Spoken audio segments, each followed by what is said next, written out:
In this video, I'll show you Bel Air neighborhoods you don't want to miss. The unique enclaves and their different vibes, the nearby amenities, and your real estate options at different price points. What's your jam? A condo or townhome in a park-like setting? Maybe a luxury home in a gated community, or perhaps an ultra-private estate in the original Bel Air. One thing is for sure, understanding Bel Air's layout and the unique neighborhoods is a great place to start. I'm Tony Mariotti, luxury real estate agent. Stay tuned. This is the world-renowned neighborhood of Bel Air, Los Angeles. Let's start at a macro level and carve things up into Upper Bel Air and Lower Bel Air. In a second, we'll dive into each section and its enclaves. But first, let's paint with some broad strokes.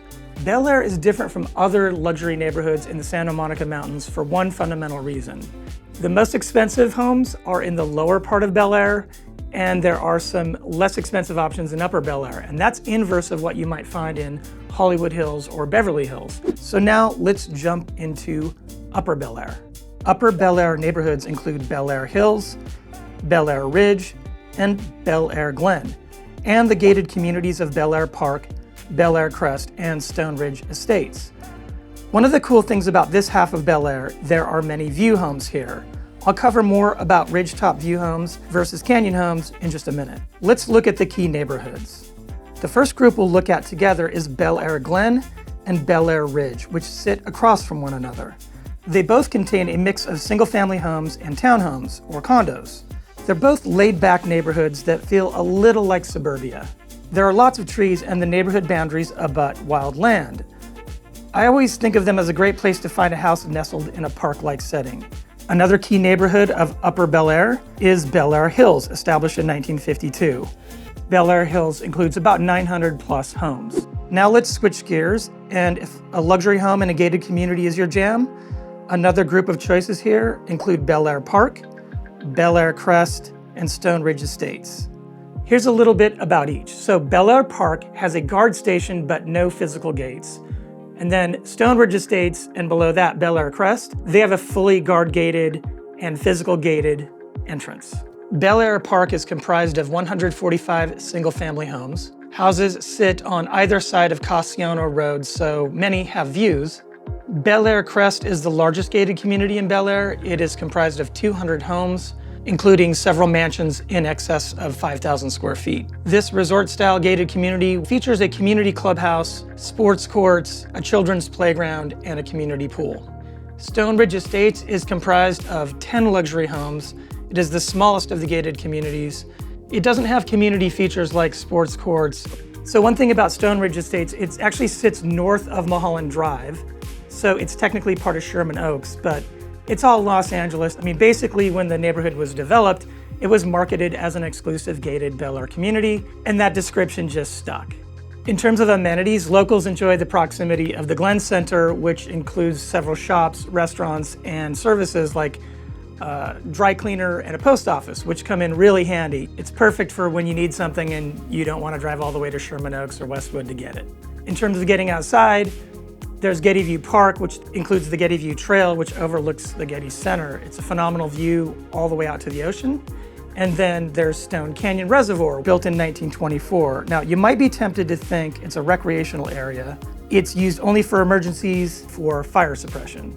Stone Canyon Reservoir is closed to the public, but the homes in Upper Bel Air that line the ridges that encircle Stone Canyon Reservoir have a heck of a view. Just a quick note, I make videos for people looking to make smart real estate decisions in Southern California. If that sounds like you, be sure to subscribe. Of course, if you're looking to buy or sell in Bel Air or the surrounding areas, my team and I would love to be your real estate resource.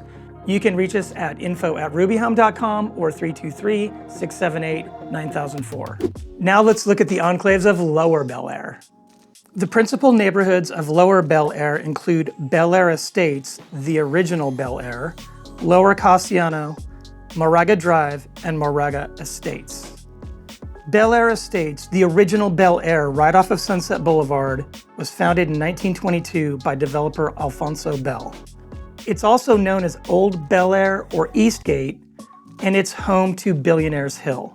This is where you'll find over 80 ultra-luxury estates on large, irregularly shaped lots. Next up, Lower Cassiano. Commuters love the quick access to the 405 freeway, And hikers love access to Getty View Trailhead at the north tip of the district.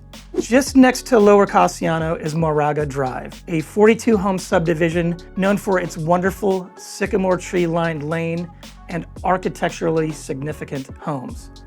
Halfway up Moraga Drive sits the guard-gated entrance to Moraga Estates. Moraga Estates is the only guard-gated community in Lower Bel Air. Within it sits a wine estate, Moraga Vineyards, which is owned by the Murdoch family. Now, you might not expect wine grapes to be growing in the middle of the second largest city in the United States, now would you? In terms of amenities, notable schools, Harvard Westlake Middle School and Marymount High School sit within Lower Bel Air, and residents in this area enjoy the convenience of Westwood for shopping and casual dining. There are a few museums and movie theaters as well.